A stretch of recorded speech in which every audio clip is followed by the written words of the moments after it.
Only one movie has been hyped this much before: Avengers Endgame. Lucky for us, we can safely say the movie lived up to its hype. Stick around and find out why I think No Way Home lives up to its hype as well. Spider-Man is Spider-Man. तूने चुराया मेरे दिल का चैन. Spider-Man is Spider-Man. तूने चुराया मेरे दिल का चैन. देख के तेरे. We had an absolute beauty of a trailer drop months before this movie.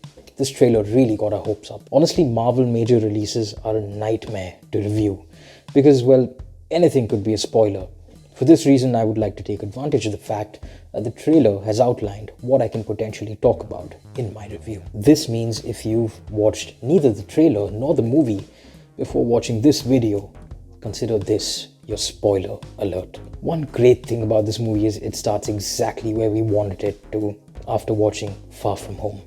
It continues from the exact same scene in which the previous movie ended. The movie scores some brownie points for casting Stewie from Succession, that is, Ariane Moayed, as the officer that interrogates Spider-Man after the cheeky posthumous move by Mysterio. Sorry, just a huge fan of the show, Succession, and I couldn't help myself from mentioning it.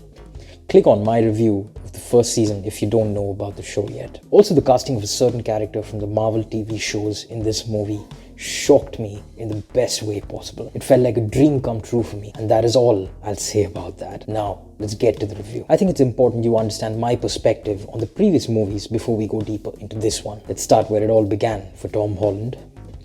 Let's start with Civil War. I thoroughly enjoyed Tom Holland's appearance in Civil War. He did seem very young, but even though that was my first reaction, I had high hopes as I found his portrayal of the character quite promising.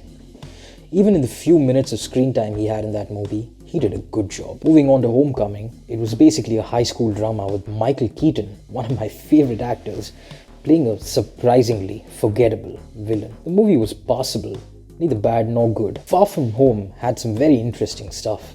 Jake Gyllenhaal was simply amazing. The guy was such a natural fit as Mysterio. Loved him. That being said, Spider-Man still came off as an irresponsible kid that would have probably been happier if he weren't Spider-Man. I liked the development of the relationship between MJ and Peter Parker, but still that did not come close to Gwen and Peter Parker from The Amazing Spider-Man. For me, that was the best chemistry between the hero and the heroine out of all the Spider-Mans. As we know from the trailers, all the villains from previous versions of Spider-Man come in this movie.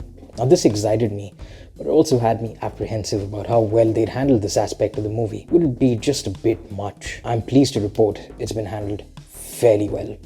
Endgame and this movie are proof enough that when Marvel sets out to make a movie with a shit ton of main characters, they do so quite well. The standout performance among the villains for me has to still be the OG Green Goblin, the one and only Willem Dafoe. What a fucking actor. This guy gave me Joker vibes in this movie. The screen time for villains in this movie was actually very good, higher than I expected. Alfred Molina's as Dr. Otto Octavius was easily the second best villain in this movie, and he gets a lot of screen time. Dr.connors as the lizard guy gets snubbed in this movie big time, and understandably so. He fucking sucks as a villain. All he wants to do is turn everyone into fucking lizards.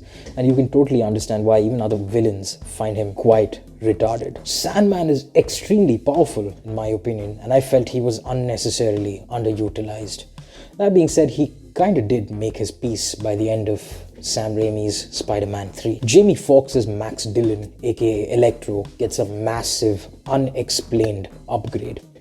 This guy looks like he's about to put out a music video all of a sudden, and I wish they had given us a plausible reason for that, or had simply not made him look so different. Again, a character that I think is extremely powerful, but was massively underutilized. Honestly, my biggest jaw-drop moment from Far From Home's climax was not even the fact that Spider-Man's identity was publicly revealed, but the fact that none other than J.K. Simmons was the reporter doing the revealing. J. Jonah Jameson was such a beautifully irritable character from the Sam Raimi Spider-Verse, and I felt he was criminally underutilized.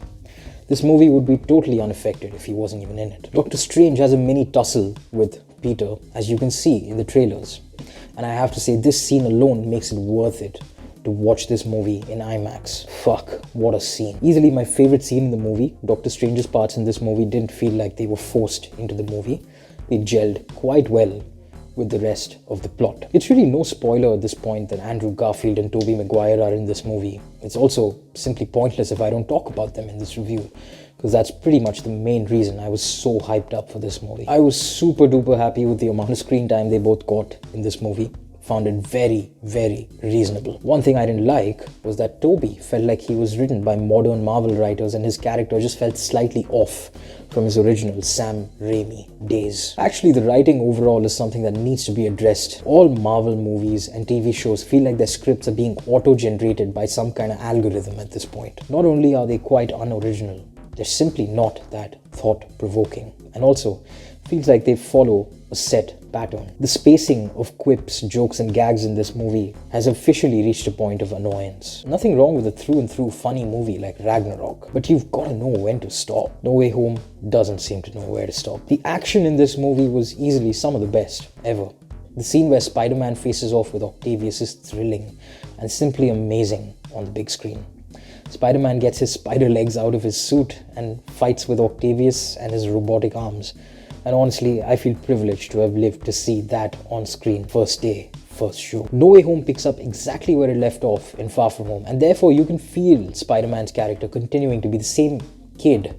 But when the movie ends, Tom Holland as an actor really shines in conveying just through his facial expressions how he's not Spider-Boy anymore. He's finally Spider-Man. This was probably my favorite outcome from this movie. Also, the conclusion of the movie was super good. Love the conclusion. Overall, this movie is a blast. Awesome experience. Easily the best movie since Endgame that Marvel has put out. Also the biggest movie since Endgame. I'll be kind of surprised if it isn't the biggest hit of the year. The fan service is clear and apparent, but still not in your face. Kudos to that. The casting crew alone deserve major props for actually pulling off this miracle of a movie. That's literally connecting characters from a movie that came out almost 2 decades ago. It's all I really asked for, and more. The movie has its faults, but it doesn't fail to deliver where it should, and goes above and beyond in areas where it doesn't even have to. This is why I believe the movie is absolutely worth the hype it received. I give it a 79 out of 100. Also, this is easily the best among the 3 Tom Holland movies, if that wasn't obvious already. Don't miss out on the 2 post-credit scenes. One of them is hilarious and awesome, while the other one is an entire freaking trailer for our viewing pleasure. Thank you for watching my review, and if you find yourself watching more of my stuff, hit that subscribe button and have a nice day. Yeah, yeah, yeah, wow. Yeah, yeah, yeah, wow. ビルの谷間の暗闇にキラリと光る光の目安らぎ